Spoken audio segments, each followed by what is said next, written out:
This video is sponsored by Squarespace. To get 10% off your first purchase, go to squarespace.com/mattday.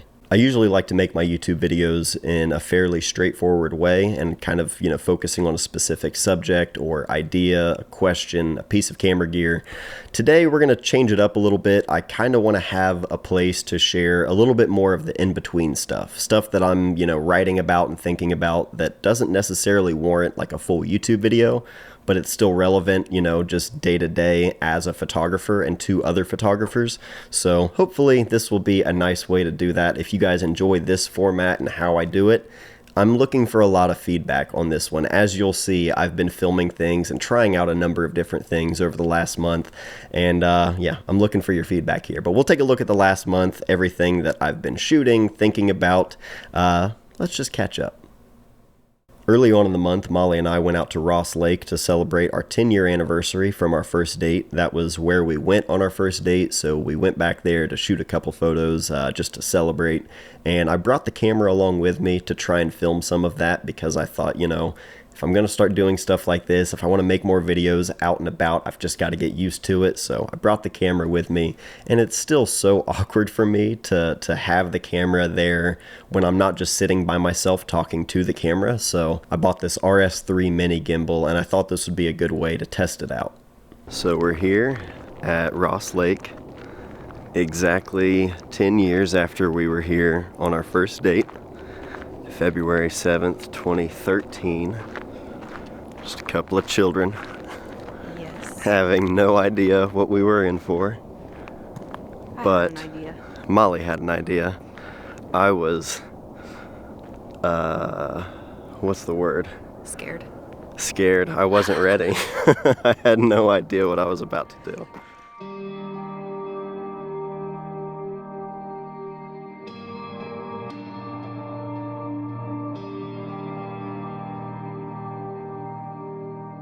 So the last 10 years have flown by really quick.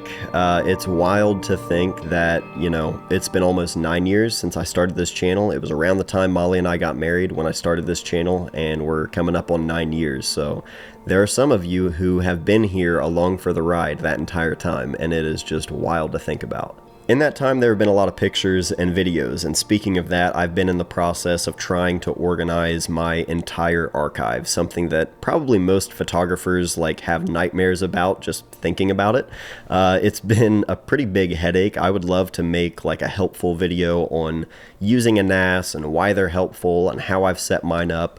But I am not that guy, pal. At least not yet. I'm still very much figuring out what I'm doing here and how all of this works. I've basically been backing up every physical hard drive I've used over the years and just copying that over to the NAS. And once it's on the NAS, my goal is to have my entire archive organized so that I can actually access it and use it in a regular, functional way. Right now, it's just all kinds of stuff dumped onto hard drives. I'm way more organized physically than I am digitally, so that's another thing I'm working on. The weather over the last month has not been ideal, and our entire house has been sick for essentially the entire month, but I've gone out a couple of mornings to try and get out there and make some pictures. One morning I drove down to Otway, Ohio. This is where my dad grew up.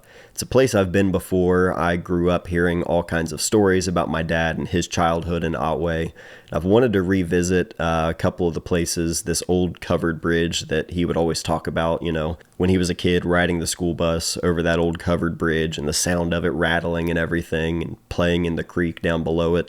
I've wanted to revisit and just kind of take a walk with my camera for no other reason other than that. Not for a project, not for anything, just for myself. And I've wanted to make time for more of that because as time gets more and more scarce to carve out for photography, just with everything going on with having a family and a life, there's oftentimes I kind of have this pressure that I put on myself where I think that the time that I spend with the camera needs to be intentional, and it needs to be for a specific reason, and I need to ensure that I get something. And I've learned more and more recently, as I've just been trying to make more routine time for that, it's really not about that. It's really just about getting out there and doing it and using the time you have now, not the time that could be. I mean, I drove like over an hour just to essentially walk around in a creek and take a picture of some trees and a creek bed and, you know, look at the kind of stuff that I can look at, 50 yards that way. Like I could just see the same kind of stuff in my own environment here at home, here in Chillicothe.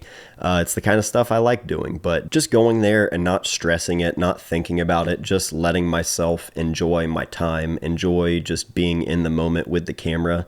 Again, to go all the way there to look at practically nothing, that was like how I felt even in the moment. But I knew that otherwise I would just be sitting at home, not doing anything, thinking about maybe one of these days I should drive down to Otway. You just got to get out there and go.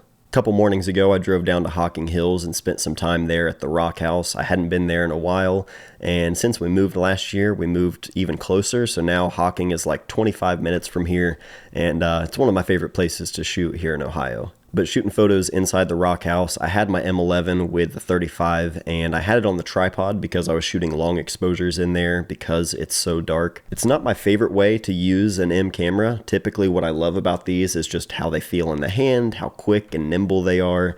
I don't like using these on tripods, but that's what I did. I just used live view and basically set up my composition and exposure on that, on the back screen, and yeah, just doesn't feel like using an M that way. I don't know, it's weird. And I share these photos and these moments in Hocking Hills and Otway, not to say, look at these great pictures. I could, take these or leave them. I don't really care about the pictures, but I wanted to share the experience specifically because that's what I've been working on. Just the simple act of doing, not talking myself out of it when I think, it's not worth it, or I'm not going to see anything, or whatever it may be. Just the simple act of doing. It would have been really easy for me to talk myself into staying home both of those days. I would have much rather stayed home than gone out by myself with my camera. In my head, while I was driving, while I was there, both times, I'm thinking, there's nothing here. There's nothing new here. I've seen all of this before. I'm not saying anything new with my camera. I'm not making any work that I'm like really excited about. Why am I even out here? But then after you do it, a little bit of time goes on, that voice in your head, it starts to change. It starts to think other things. You start drawing other connections from things that you see and experience in the real world, not just things you think about in your head. So if you feel stuck, or if you have felt stuck, or if you do feel stuck in the future, just know you're not alone. I think any photographer could probably relate to this sort of thing. That's why I share it. That's why I shared really all of this stuff here today. I know this has been a video all over the place, but again, I'm experimenting. I bought a gimbal, something I didn't really want to do, but I'm trying out different methods of filming and how I want to share these videos and how I want to put them together. I would love any feedback that you have in the comments down below. Thank you all again for joining me. I love you all very much. And finally, I want to thank our sponsor today, Squarespace, for helping me pay the bills and keep this whole thing going. I first signed up for Squarespace years before they ever decided to sponsor this channel because it truly was a no-brainer. They had everything I needed. No matter what you need to do, it's all built right into Squarespace's service, so you can show off your portfolio, run your online store, send out an email newsletter, schedule appointments, anything you can think of, it's built right into their service. Not only that, it's incredibly easy to select a template that works for you, and then you can further customize that to suit your needs and the look that you're going for your own business or brand. Of course, as easy as this is, Squarespace is there to help. They have 24/7 award-winning customer service, so if you ever need help with anything, just give them a shout. You can try it out for yourself entirely free at squarespace.com, but make sure you sign up at squarespace.com/MattDay. That way you get 10% off your first purchase of a website or domain. Thank you again to Squarespace for all of the support here on the channel.